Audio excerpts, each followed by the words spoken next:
Bayangkan, sebuah pulau indah dan menawan yang hari ini kita anggap rumah, hijau, subur, ramai oleh manusia. Namun, mari putar waktu jutaan tahun ke belakang. Tidak ada desa, tidak ada sawah, tidak ada suara manusia.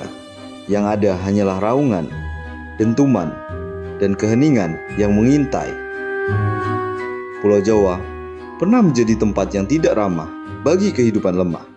Tanahnya bergetar tanpa peringatan, langitnya menghitam oleh abu gunung api, hutannya gelap, basah, dan penuh mata yang tak terlihat. Di sini, pohon-pohon menjulang seperti dinding penjara. Di sungainya, rahang mengerikan menunggu di bawah air yang tampak tenang. Di balik ilalang sabana, sesuatu mengamati, dan ia lebih cepat, lebih besar, dan lebih lapar. Ini bukan cerita mitos, ini bukan legenda.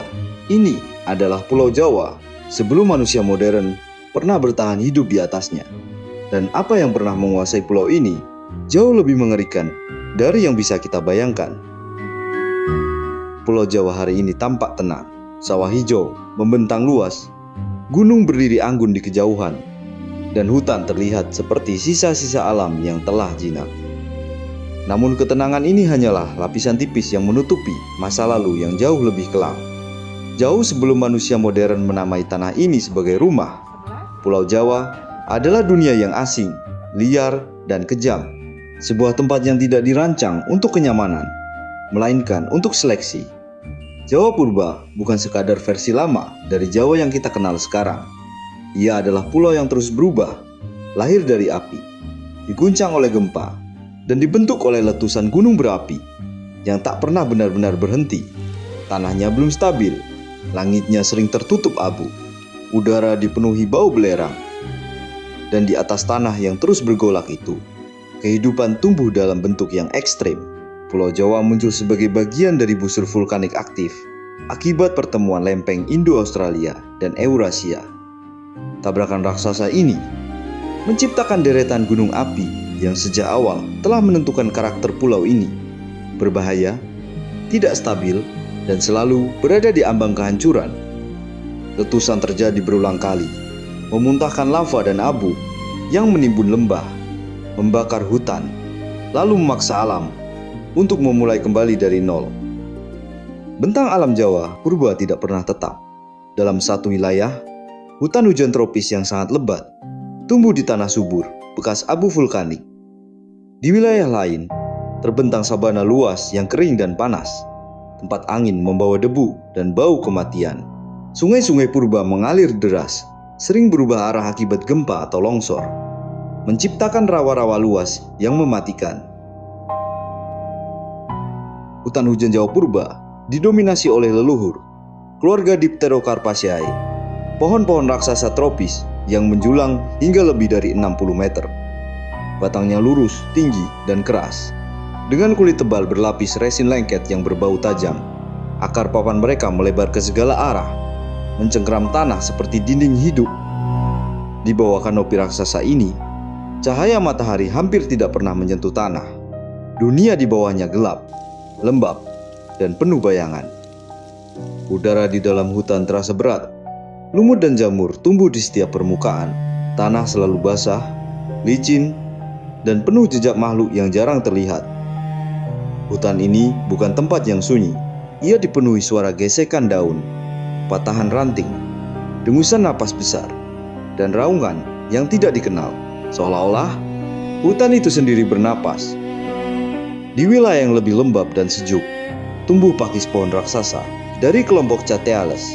Tumbuhan ini tampak seperti makhluk dari dunia lain. Batangnya tinggi dan berserat, dengan daun panjang menjuntai seperti bulu hewan purba.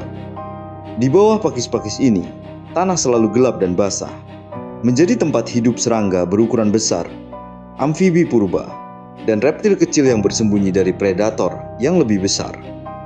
Di dataran rendah dan rawa-rawa, tumbuh sikat purba dari ordo Cycadales. Bentuknya menyerupai palem, namun sejatinya jauh lebih tua dan lebih berbahaya. Daunnya keras dan tajam, bijinya mengandung racun kuat, dan hampir tidak ada herbivora yang mampu memakannya tanpa risiko kematian. Sikat adalah tumbuhan yang telah menyaksikan naik dan runtuhnya zaman. Dan di Jawa Purba, ia berdiri sebagai simbol ketahanan yang sunyi dan mematikan. Tidak seluruh pulau Jawa tertutup hutan. Beberapa wilayah terbuka menjadi sabana purba. Ditumbuhi rumput tinggi setinggi dada manusia dewasa. Rumput ini tajam di ujungnya, mudah melukai kulit, dan bergoyang seperti ombak hijau di bawah terik matahari. Sabana adalah tempat berbahaya. Disinilah predator besar berburu, bersembunyi di antara ilalang, menunggu satu kesalahan kecil dari mangsanya. Dan mangsa di Jawa Purba berukuran luar biasa. Salah satu makhluk paling dominan adalah Stegodon trigonocephalus, gajah purba raksasa yang menjadi ikon fauna Jawa. Tinggi bahunya melampaui 4 meter, dengan tubuh masif dan gading panjang yang hampir lurus ke depan. Saat kawanan Stegodon bergerak, tanah bergetar. Pohon-pohon kecil tumbang di jalur mereka. Mereka adalah arsitek lanskap, mengubah hutan dan sabana hanya dengan langkah kaki mereka. Namun ukuran besar tidak menjamin keselamatan. Anak Stegodon sering menjadi sasaran empuk bagi predator. Dan di Pulau Jawa Purba, predator bukan makhluk yang bisa diremehkan. Di antara pepohonan gelap, mengintai Panthera tigris soloensis, harimau raksasa Jawa Purba. Ukurannya lebih besar dari harimau modern, dengan otot lebih padat dan rahang yang dirancang untuk menghancurkan tulang. Ia berburu dalam diam, tidak ada auman peringatan, hanya dedaunan yang bergerak sedikit, lalu keheningan. Satu lompatan cukup untuk mengakhiri segalanya. Di sabana dan tepi hutan berkeliaran Bos Palaisondaichus, banteng purba berukuran besar, dengan tubuh kekar dan tanduk melengkung tajam. Hewan ini hidup dalam kawanan, namun ketika terancam, ia tidak ragu menyerang balik. Banyak predator memilih mundur daripada menghadapi amukan banteng purba yang terluka. Di antara vegetasi lebat, berjalan badak Jawa Purba, nenek moyang dari Rhinoceros sondaichus modern. Tubuhnya lebih besar, kulitnya tebal seperti baja berlapis lumpur, dan tanduknya panjang serta mematikan. Badak ini adalah benteng hidup. Sedikit makhluk berani mengganggunya, dan mereka yang mencoba sering tidak pernah kembali. Namun bahaya tidak hanya datang dari daratan. Sungai-sungai Jawa Purba adalah wilayah kekuasaan buaya raksasa dari genus Crocodylus. Panjangnya bisa melebihi 6 meter, dengan rahang yang mampu menghancurkan tulang dalam satu gigitan. Air sungai sering tampak tenang, memantulkan langit abu-abu. Namun di bawah permukaannya, kematian menunggu dengan sabar. Banyak hewan besar mengakhiri hidupnya di tepi sungai, diseret ke dalam air tanpa suara. Di atas semua itu, langit pun tidak sepenuhnya aman.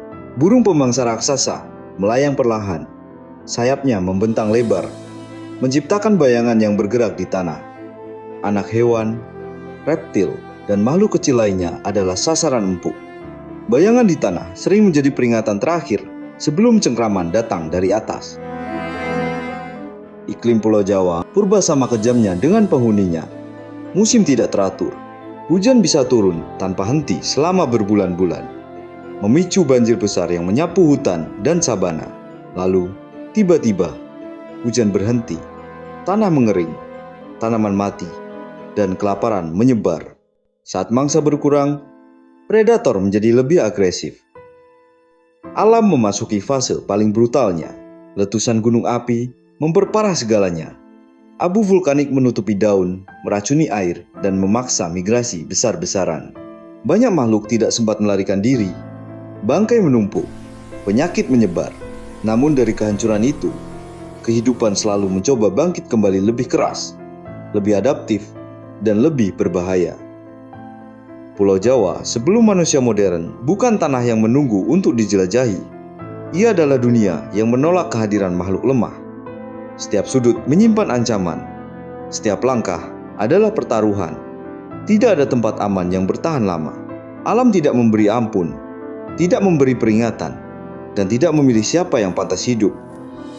Hari ini, yang tersisa hanyalah jejak. Fosil Stegodon di Sangiran, lapisan abu purba di lereng gunung, dan cerita-cerita tentang hutan angker, serta gunung keramat yang masih hidup dalam ingatan kolektif manusia Jawa. Di bawah tanah pulau ini, tersimpan ingatan tentang dunia yang jauh lebih liar, tentang masa ketika Jawa adalah arena evolusi yang kejam. Pulau ini tidak pernah benar-benar jinak, ia hanya berubah wajah. Gunung masih aktif, gempa masih mengguncang, hutan masih menyimpan rahasia. Manusia tidak menaklukkan Jawa, manusialah yang belajar bertahan di atas kemarahannya. Dan jika kita mendengarkan dengan cukup sunyi di balik angin malam dan gemuruh bumi, Pulau Jawa masih berbisik tentang masa lalunya, tentang dunia sebelum manusia, tentang tanah yang tidak pernah ramah,